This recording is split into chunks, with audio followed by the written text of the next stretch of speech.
Alors, je vais vous présenter l'expérience d'esprit du chat de Schrödinger en physique quantique. Alors, Erwin Schrödinger, c'était un physicien autrichien qui correspondait avec Albert Einstein. Et en 1935, il a imaginé une expérience qui reposait sur la physique quantique avec un chat. Donc le chat était tout à fait habituel, vivant, a été placé dans un carton ou dans une boîte. Et dans cette boîte, on a également placé un mécanisme particulier qui reposait sur un compteur geyser.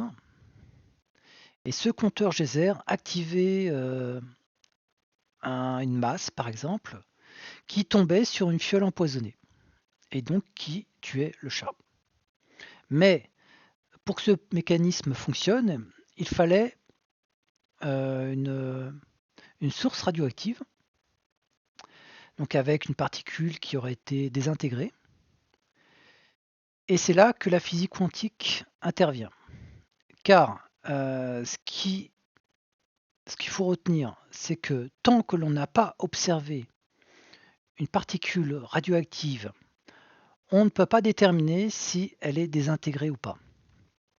Et par le principe de superposition, elle est en réalité en deux états simultanés. Elle est à la fois désintégrée et à la fois complète.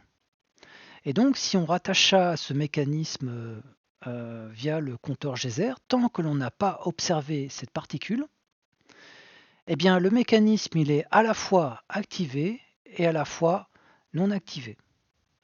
Et donc, la fiole de poison qui est dans la boîte du chat est à la fois brisée et à la fois intacte.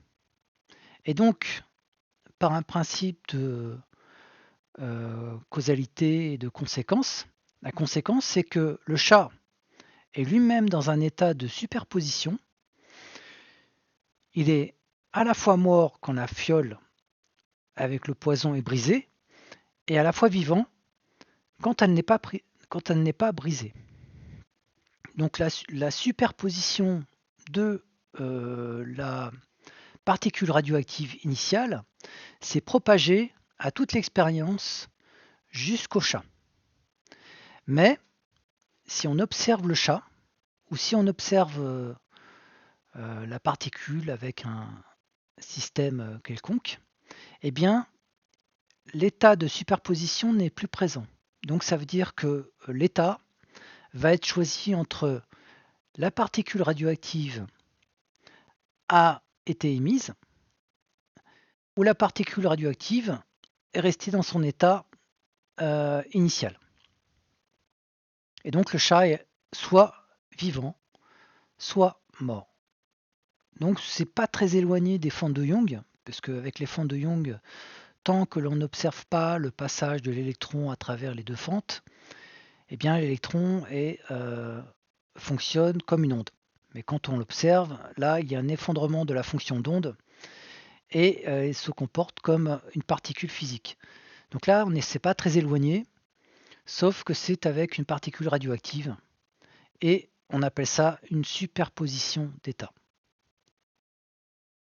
Alors pour expliquer ce phénomène, il y a surtout des hypothèses. Une hypothèse, c'est que eh bien, il y aurait des univers parallèles et l'état de superposition ne représenterait en fait que le passage d'un univers à un autre et serait en fait la réalité.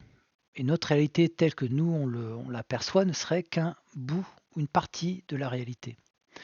Il y a aussi l'hypothèse de la décohérence au sens que la particule radioactive ne peut pas être dans un état de superposition si elle interagit avec d'autres particules. Et comme il y a des milliards de particules qui interagissent en permanence, eh bien cette décohérence, donc cette superposition, ne pourrait pas fonctionner sur la durée.